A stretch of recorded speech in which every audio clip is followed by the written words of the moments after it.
Halo teman-teman, di video kali ini kita akan bawakan cerita tentang perjalanan hidup dan karir salah satu pesepak bola terbesar sepanjang masa, Ronaldo Nazario. Cerita tentang lika-liku Ronaldo Nazario mewujudkan mimpinya membawa Brasil pada kemenangan kelima di kejuaraan dunia, kemudian diangkat menjadi sebuah film dokumenter kisah nyata berjudul The Phenomenal Ronaldo yang dirilis pada tahun 2022. Seperti apakah kisahnya? Daripada membuat kalian semakin penasaran, langsung saja ke alur ceritanya.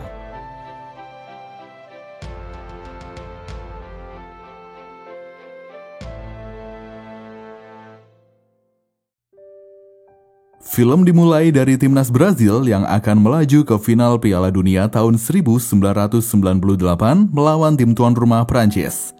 Brazil saat itu merupakan tim unggulan juara, tim penuh bintang dan sang juara bertahan.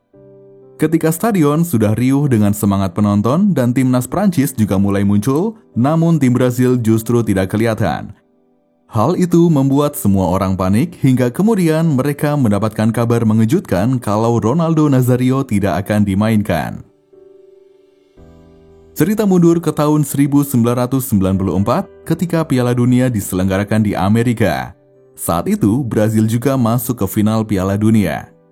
Di usia 18 tahun, Ronaldo Nazario yang saat itu belum lama masuk timnas Brazil hanya menjadi pemain cadangan. Terlebih, Brazil masih memiliki dua striker terbaik mereka, yaitu Bebeto dan Romario.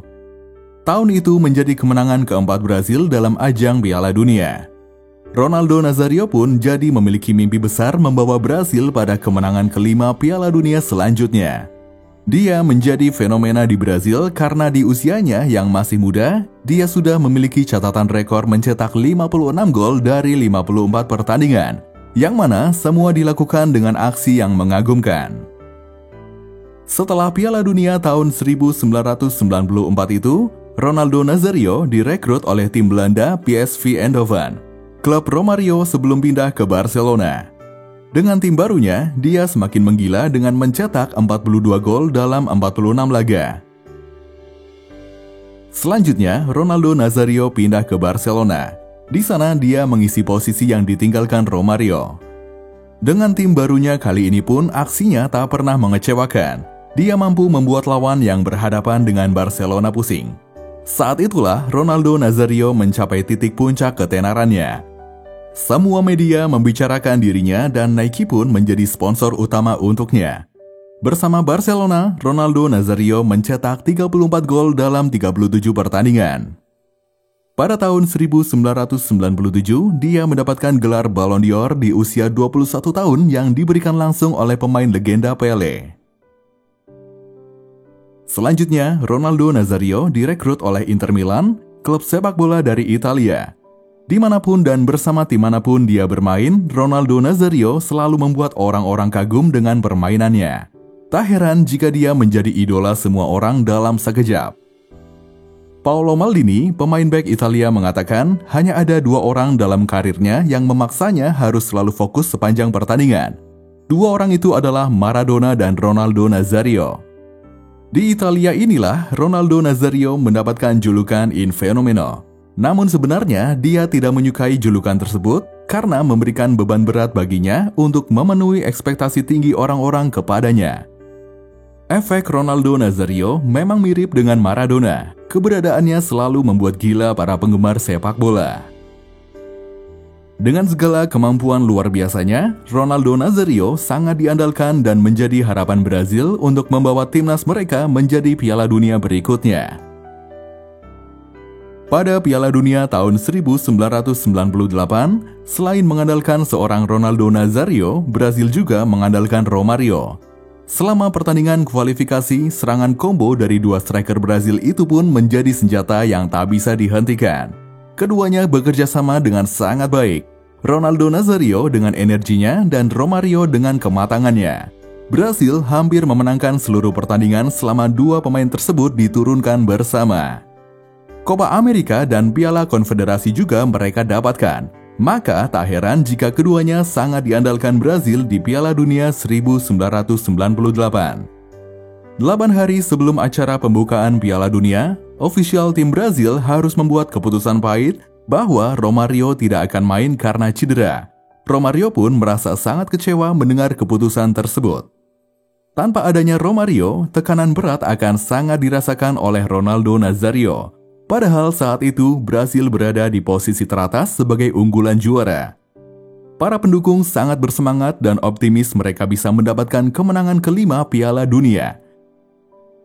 Ronaldo Nazário menjadi pemain yang paling banyak mendapat sorotan media.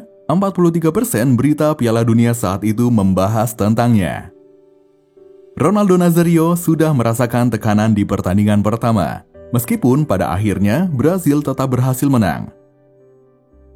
Di pertandingan kedua melawan Maroko, Ronaldo Nazário berhasil membuat gol di awal pertandingan. Gol tersebut memberikan sedikit kelegaan untuk Ronaldo Nazário. Namun, di pertandingan itu juga Ronaldo mendapat terjangan di bagian lutut yang membuatnya merasa kesakitan selama pertandingan Piala Dunia. Pertandingan selanjutnya Brasil dikalahkan oleh Norwegia. Namun, Brasil tetap menjadi juara grup dan melaju ke babak selanjutnya. Di babak 16 besar, Brasil melawan Chili. Mereka menang telak dengan skor 4-1 yang mana 2 gol diantaranya dibuat oleh Ronaldo Nazário. Kemudian di babak perempat final, Ronaldo Nazário membuat assist yang luar biasa yang kemudian diteruskan oleh Bebeto, veteran Piala Dunia 1994 menjadi sebuah gol cantik. Dengan skor akhir 3-2, Brasil pun berhasil masuk ke babak semifinal Piala Dunia 1998. Pertandingan selanjutnya, Brasil melawan Belanda. Selama pertandingan, Ronaldo Nazário mendapatkan tackle-tackle keras dari pemain bertahan lawan. Pertandingan itu diakhiri dengan adu penalti yang dimenangkan oleh Brasil. Cerita pun ke awal saat semua orang dikejutkan dengan kabar kalau Ronaldo Nazário tidak akan dimainkan dalam pertandingan final. Di ruang ganti pemain tim Brasil, semua orang kalut dalam situasi tersebut. Saking gentingnya, Ketua Konfederasi Sepak Bola Brasil harus turun tangan datang ke ruang ganti. List pemain pun dikeluarkan, Ronaldo Nazário tidak akan dimainkan dan diganti oleh Edmundo. Beberapa tahun kemudian, ketika Ronaldo ditanyai tentang kejadian tersebut, dia menceritakan bahwa 12 jam sebelum pertandingan final Piala Dunia 1998 berlangsung, para pemain sedang bersantai. Itu juga yang dilakukan Ronaldo Nazário bersama Roberto Carlos yang merupakan teman sekamarnya. Selanjutnya, setelah makan siang, dia dan Roberto Carlos kembali ke kamar. Ketika temannya itu rebahan di kasur, dia masuk ke kamar mandi untuk mencukur rambutnya. Setelah itu, dia tak ingat apapun yang terjadi. Namun, menurut keterangan Roberto Carlos, Ronaldo Nazário jatuh kemudian kejang dan mulutnya menelan lidah sendiri.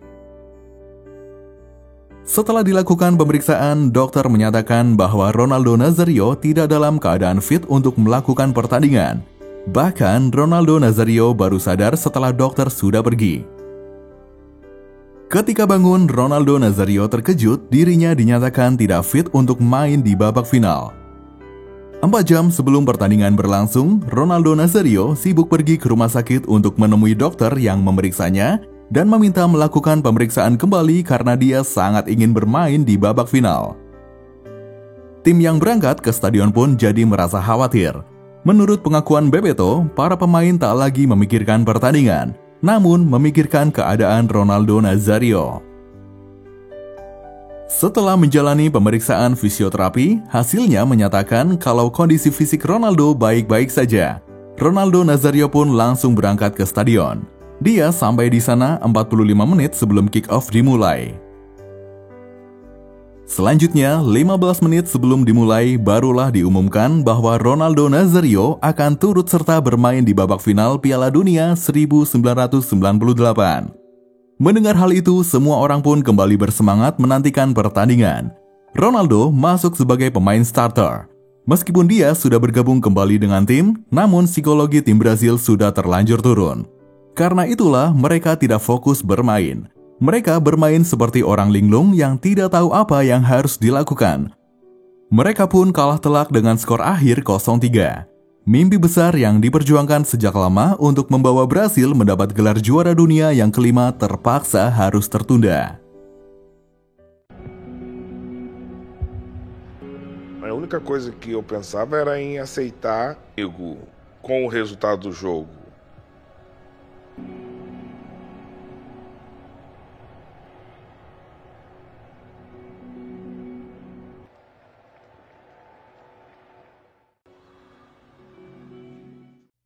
Ketika Ronaldo Nazario kemudian kembali ke kampung halamannya di Brazil, dia menjadi pihak yang dicari banyak orang untuk dimintai pertanggungjawaban. Mereka menyalahkan Ronaldo Nazario atas kekalahan Brazil. Kemanapun dia pergi, selalu ada orang yang mengikutinya menuntut jawaban. Saat itu, momen sebelum pertandingan final masih jadi misterius bagi banyak orang. Karena tak kunjung ada klarifikasi, berbagai rumor pun muncul. Ada yang mengatakan bahwa Ronaldo Nazario memaksa untuk tetap bermain karena tuntutan kasus perjanjian kontrak dengan Nike. Sementara itu, Ricardo Teixeira, Presiden Konfederasi Sepak Bola Brasil, menolak memberikan keterangan apapun kepada media. Masalah pun jadi semakin pelik hingga kemudian Ronaldo Nazario dipanggil oleh Parlemen Brasil untuk memberi keterangan mengenai apa yang terjadi sebelum final Piala Dunia 1998. Parlemen menuntut agar Ronaldo Nazario mengungkap kontraknya bersama Nike. Akan tetapi, Ronaldo Nazario tetap tidak mau buka mulut. Pada tahun 1998, internet sudah mulai masuk ke masyarakat. Pada masa awal internet inilah, berita hoax tentang Ronaldo Nazario mulai banyak beredar. Dari berita yang masuk akal seperti masalah ankle yang cedera, hingga yang tidak masuk akal seperti Ronaldo Nazario mengalami sakit perut sebelum pertandingan final, diracun oleh orang Prancis, dipaksa oleh Nike, disogok oleh pemerintah Prancis, bahkan keterlibatan bandar judi. Semua berita tidak masuk akal itu tersebar di internet dan tidak sedikit yang percaya dalam hal tersebut. Orang-orang pada masa itu belum ada yang menaruh perhatian terhadap masalah kesehatan mental seorang atlet. Ketika seorang atlet berhasil juara, mereka anggap sebagai petarung yang tak punya rasa lelah. Membahas mengenai hal tersebut, Ronaldo Nazario dan Roberto Carlos berkesimpulan bahwa tekanan besarlah yang membuat Ronaldo Nazario mengalami kejang sebelum pertandingan final. Momen itu menjadi pembuka periode buruk yang dialami oleh Ronaldo Nazario. Selama musim kompetisi tahun 1998-1999, Inter Milan bermain dengan buruk. Padahal, untuk memenuhi hasrat mendapatkan gelar terbaik, Inter Milan sudah melakukan berbagai cara, termasuk merekrut Roberto Baggio untuk menjadi partner bagi Ronaldo Nazario. Di akhir musim kompetisi, Inter Milan berada di posisi ke-8 klasmen. Tahun berikutnya, Inter Milan merekrut Marcelo Lippi yang sebelumnya telah sukses bersama dengan Juventus. Dialah yang menangani Inter Milan selama 2 tahun kemudian. Bergabungnya Marcelo Lippi kemudian disusul dengan bergabungnya Christian Vieri, salah satu striker kelas dunia. Christian Vieri mengaku termotivasi untuk bisa duet dengan Ronaldo Nazario. Benar saja, serangan kombinasi mereka berdua menjadi duet maut dalam Liga Serie A. Fans Inter Milan pun mulai kembali mencintai klub mereka. Setiap kali latihan, ribuan fans Inter Milan selalu hadir untuk menyaksikan dari pinggir lapangan. Namun sayang, duet maut Ronaldo Nazario dan Christian Vieri tidak berlangsung lama. Dalam pertandingan Liga Serie A, Ronaldo Nazario merasakan sakit di bagian lututnya. Hal itu memaksanya untuk keluar dari lapangan. Di usianya yang baru 23 tahun, dia harus vakum cukup lama karena cedera serius pada kakinya. Dia pun harus merelakan mimpinya membawa Inter Milan sebagai juara. Ronaldo Nazario pun segera dibawa ke Paris untuk menjalani operasi lutut di bawah penanganan seorang ahli bedah bernama Gerard Seiland. Ronaldo Nazario mengalami robek urat tendon sebagian sehingga dokter hanya memperbaiki bagian yang rusak saja. Setelah operasi dilakukan, Ronaldo Nazario pun pergi ke Rio de Janeiro untuk menjalani terapi. Di masa pemulihannya itu, dia memanfaatkan untuk menikah dengan kekasihnya, Meilin Domingues, seorang pesepak bola wanita Brazil. Pernikahan dilakukan karena Meilin terlanjur mengandung anak dari hubungan keduanya. Hingga awal tahun 2000, Ronaldo Nazario masih berada di Brazil untuk melakukan pemulihan. Hingga kemudian pada akhir bulan April, dia pun kembali ke Italia. Tak lama setelah itu, yaitu pada awal Mei, dia langsung bermain untuk final Coppa Italia melawan Lazio, walaupun hanya sebagai pemain cadangan. Dia kemudian diturunkan di babak kedua. Pada kesempatan itu, dia mencoba sebaik mungkin untuk menguasai bola. Akan tetapi, tiba-tiba dia jatuh dan merasakan sakit luar biasa pada lutut kaki kanannya. Cederanya kambuh sebelum dia sempat menendang bola. Choro e grito de desespero forte. Mas a dor no meu coração era de... Parecia que... Cedera yang dia alami semakin parah. Yang tadinya hanya rusak sebagian tendon, kini seluruh tendonnya sobek. Tulang betisnya bahkan sampai naik melewati lutut. Saat itu juga, Ronaldo Nazario langsung diterbangkan kembali ke Paris.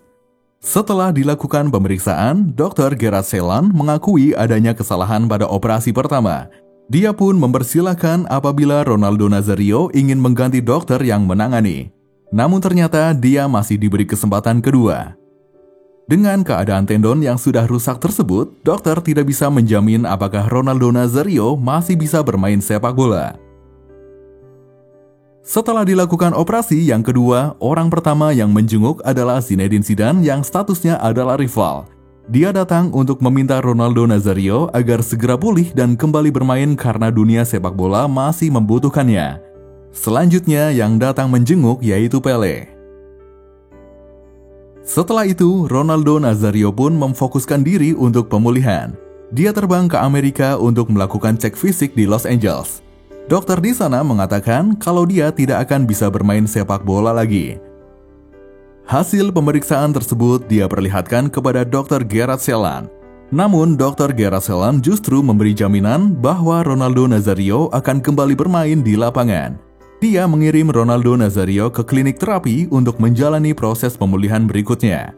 Pemulihan difokuskan untuk fleksibilitas lutut Ronaldo agar kembali menekuk di 135 derajat. Meski prosesnya sangat menyakitkan, Ronaldo Nazario tetap menjalaninya dengan semangat. Pada musim pertandingan tahun 2001-2002, Inter Milan mendatangkan pelatih baru dari Argentina bernama Hector Cúper yang sebelumnya telah sukses menangani klub Mallorca dan klub Valencia. Sebagai pelatih, Hector lebih fokus pada kerja keras dan anti pemain bintang. Tidak ada pengecualian untuk siapapun termasuk Ronaldo Nazario yang baru saja pulih dari cedera berat. Dia tetap memberikan porsi latihan yang sama beratnya seperti pemain yang lain. Justru pemain lain yang merasa khawatir dengan kondisi Ronaldo Nazario meminta kepada sang pelatih untuk tidak terlalu keras kepada Ronaldo Nazario. Akan tetapi, Cúper tetap menolak dan melakukan apa yang menurutnya benar. Pada tahun 2002, Inter Milan berada di posisi atas. Piala Dunia sebentar lagi akan berlangsung, namun Ronaldo Nazario masih belum mendapat kesempatan bermain dari Hector. Begitu juga Scolari, pelatih timnas Brazil yang masih belum yakin dengan kondisi fisik Ronaldo Nazario. Memikirkan perjalanan karirnya ke depan, Ronaldo Nazario pun menghubungi Scolari dan menyatakan bahwa dia akan ikut latihan di Brazil. Namun dia justru membuat Scolari bingung karena setibanya di Brazil, dia justru sibuk menikmati hidup dengan bersenang-senang. Setelah beberapa hari, Scolari pun baru yakin bahwa Ronaldo Nazario benar-benar sedang bekerja keras untuk mengembalikan kondisi fisiknya. Sementara itu, menjelang seperempat akhir musim, Inter Milan masih belum juga berniat menurunkan Ronaldo Nazario untuk bermain. Orang Brazil pun jadi menganggap Hector sebagai musuh. Mereka mencurigai Hector yang orang Argentina sengaja melakukan itu agar Ronaldo Nazario tidak bisa ikut Piala Dunia. Padahal sebenarnya Hector terlanjur percaya pada tahayul yang mengatakan bahwa Ronaldo Nazario terkena kutukan. Dalam sebuah pertandingan penting yang diselenggarakan di kandang sendiri, Inter Milan yang memiliki peluang besar untuk menang justru harus kalah dari Atalanta. Sejak kekalahan itu, situasi pun berubah. Di pertandingan selanjutnya, Ronaldo Nazario akhirnya diturunkan untuk bermain sebagai pemain starter. Di kesempatan itu, Ronaldo Nazario membuktikan keraguan semua orang terhadap dirinya. Dia berhasil mencetak 2 gol dan membawa Inter Milan ke babak final memperebutkan juara. Beberapa pertandingan berikutnya juga tidak pernah lepas dari gol yang dibuat oleh Ronaldo Nazario. Publik akhirnya merasa yakin bahwa Ronaldo Nazario telah kembali. Gelar juara pada Liga Serie A saat itu diperebutkan antara Inter Milan dan Juventus yang berada di posisi teratas. Namun sayang di pertandingan terakhir melawan Lazio yang tidak mengejar posisi apapun, Inter Milan justru kalah lewat gol yang dibuat oleh Diego Simeone, mantan pemain Inter Milan. Sedangkan Juventus menang atas Udinese. Hari itu menjadi hari paling menyedihkan bagi Ronaldo Nazario. Selesai menjalani kompetisi liga, kini mereka dihadapkan dengan ajang Piala Dunia. Selanjutnya, 6 Mei 2002, orang-orang mulai harap-harap cemas menantikan siapa saja nama-nama terpilih yang akan dibawa Scolari ke Korea Jepang. Ronaldo Nazario sendiri juga merasa cemas menunggu pengumuman tersebut. Scolari masih bimbang terhadap satu orang pemain. Publik berspekulasi bahwa Scolari bimbang memilih antara Ronaldo Nazario, sang bintang yang baru pulih dari cedera panjang, atau Romario, singa tua yang masih garang. Setelah menyebutkan 22 pemain, akhirnya pemain ke-23 yang terpilih yaitu Ronaldo Nazario. Scolari memutuskan mengambil resiko dengan memilih Ronaldo Nazario. Berbeda dengan Piala Dunia sebelumnya, kali ini beban berat tak hanya berada pada Ronaldo Nazario, namun juga pada bintang Brasil lainnya yaitu Rivaldo dan Ronaldinho. Pada masa itu, Ronaldinho merupakan bintang baru yang sedang meroket dan bermain untuk klub Paris Saint-Germain. Pertandingan pertama melawan Turki, Ronaldo Nazario merasa luar biasa gugup. Dia takut jika lututnya akan copot di tengah pertandingan. Namun setelah dia berhasil menciptakan gol yang menyamakan kedudukan Brasil dan Turki, dia pun jadi merasa lebih percaya diri.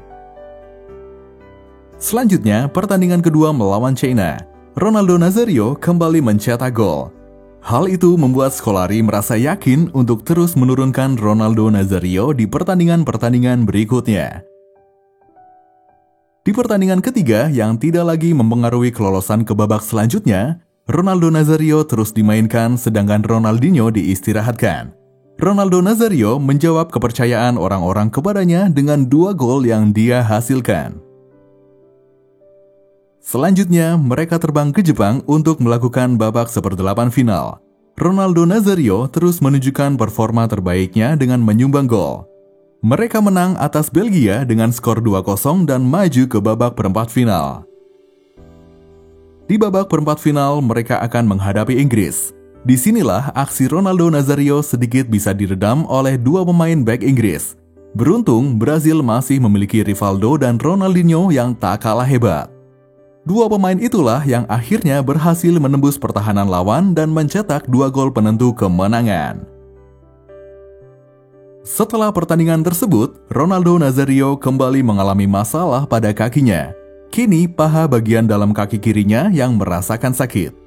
2 tahun tidak bermain dan sekalinya main langsung intens membuat kakinya kaget sehingga mengalami peradangan. Scolari pun jadi kepikiran. Kondisi Ronaldo Nazario membuat strategi yang sudah dia siapkan tidak bisa digunakan. Sementara itu, Ronaldo Nazario sendiri pun juga jadi gelisah. Kegelisahan yang dia rasakan dia lampiaskan dengan mencukur rambut kepalanya sampai botak dan menyisakan sedikit rambut di bagian depannya. Itu adalah style rambut paling buruk yang pernah ada. Scolari yang melihatnya juga merasa kesal. Dia bahkan rela jika harus turun tangan sendiri untuk mencukurnya. Namun Ronaldo Nazario tidak peduli dan tetap mempertahankan gaya rambut anehnya itu. Namun siapa sangka style rambut tersebut justru menjadi begitu populer di kalangan penggemar sepak bola. Banyak orang dari anak-anak sampai orang dewasa meniru gaya rambut tersebut. Tak hanya di Brasil, namun juga di seluruh dunia. Di Indonesia bahkan menjadi inspirasi serial televisi berjudul Ronaldowati yang banyak digemari anak-anak. Gaya rambut anehnya itu sempat berhasil mengalihkan perhatian publik dari cedera yang dialaminya.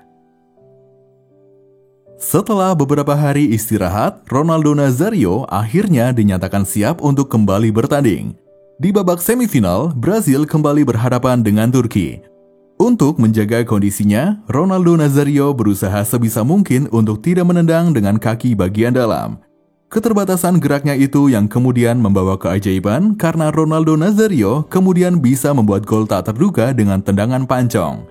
Gol tersebut menjadi gol satu-satunya dalam pertandingan tersebut yang membawa Brasil ke babak final. Menjelang final, Ronaldo Nazario kembali teringat kenangan buruk di Piala Dunia 1998. Dia khawatir akan mengalami kejang-kejang lagi sebelum bertanding. Karena itu, malam harinya dia pergi jalan-jalan ke kamar rekan-rekan timnya. Untung saja sampai pertandingan tiba, dia tidak mengalami hal buruk apapun. Kali ini, Brazil akan menghadapi tim Jerman. Untuk itu, pelatih memberikan instruksi khusus kepada Ronaldo Nazario untuk bisa menekan lawan setelah kehilangan bola. Hal itu merupakan sesuatu yang belum pernah dia lakukan. Tapi ternyata usaha kerasnya berhasil. Pola hasil setel yang dilakukannya kemudian diteruskan ke Rivaldo, dan kemudian oleh Ronaldo Nazario dijadikan gol pertama dalam pertandingan tersebut. Gol selanjutnya pun berhasil diciptakan dan membawa Brazil meraih kemenangan.